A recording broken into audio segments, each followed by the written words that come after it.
Welcome dear students in Ritika mathematics class. I hope you all are fit and fine. So students, in today video we will discuss exercise 4.1 and question number 1 to 3. Chapter name is Principle of Mathematical Induction. तो चलिए start करते हैं chapter को। तो सबसे पहले ही मैंने कुछ स्टेप्स आपके लिए ऑलरेडी लिखे हुए हैं कि कैसे हम इन क्वेश्चंस को यहाँ पर सॉल्व करेंगे। ठीक है, तो स्टेप्स क्या क्या हैं देखिए। First, let there is a given statement Pn involving the natural number and such that हमें जो स्टेटमेंट दिया जाता है सॉल्व करने के लिए उसे हमें Pn यहाँ पर लेना होगा, जहाँ पर n क्या है, नेचुरल नंबर्स। कोई भी नेचुरल नंबर आप n की जगह पुट कर सकती हैं। हाँ, एक चीज आप ध्यान रखें कि मैथमेटिकल इंडक्शन में हमें हमेशा n यानी कि नेचुरल नंबर को पुट करना होगा। ठीक है, नेचुरल नंबर के अलावा आप यहाँ पर नंबर के लिए चेक नहीं करते। ठीक है, तो Pn हम अपने स्टेटमेंट को Pn यानी कि principle of any natural number के लिए हमारा ये प्रूफ होना चाहिए। ठीक है, इक्वल टू में रखते हैं। Then first step, the statement is true for n equal to 1।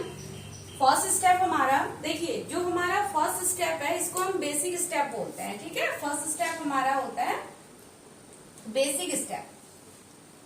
Basic step यानी कि यहाँ पर हम n इक्वल टू 1 के लिए यानी कि फर्स्ट स्टेप के लिए हम वैल्यू को चेक करते हैं कि फर्स्ट स्टेप के लिए हमारा अगर यानी कि LHS में हम 1 की जगह तो हमें RHS भी क्या मिलना चाहिए, फर्स्ट स्टेप पे मिलना चाहिए, 1 ही आना चाहिए। ठीक है, तो ये कंडीशन को अगर हम ट्रू प्रूफ कर पाते हैं तो फिर हम सेकंड स्टेप में आते हैं।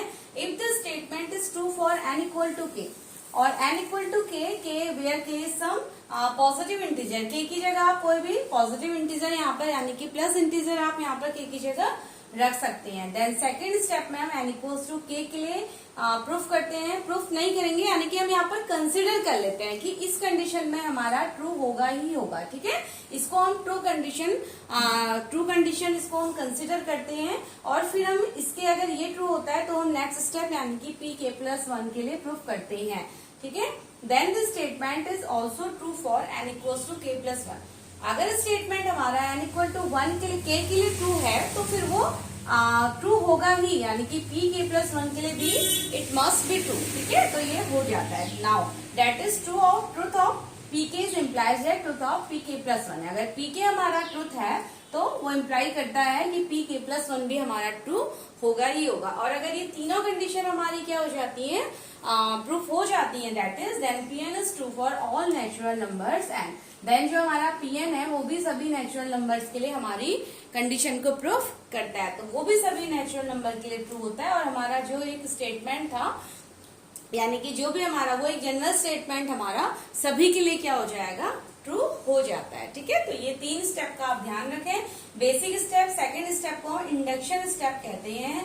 सेकेंड स्टेप हमारा इंडक्शन स्टेप होता है जिसमें हम n इक्वल्स टू k लेते हैं और फिर k+1 लेते हैं, इसको इंडक्शन स्टेप कहते हैं। और फर्स्ट स्टेप हमारा बेसिक स्टेप होता है। तो चलिए अब हम इनकी हेल्प से अब हम क्वेश्चन स्टार्ट करते हैं। ठीक है, तो एक्सरसाइज 4.1 चैप्टर 4।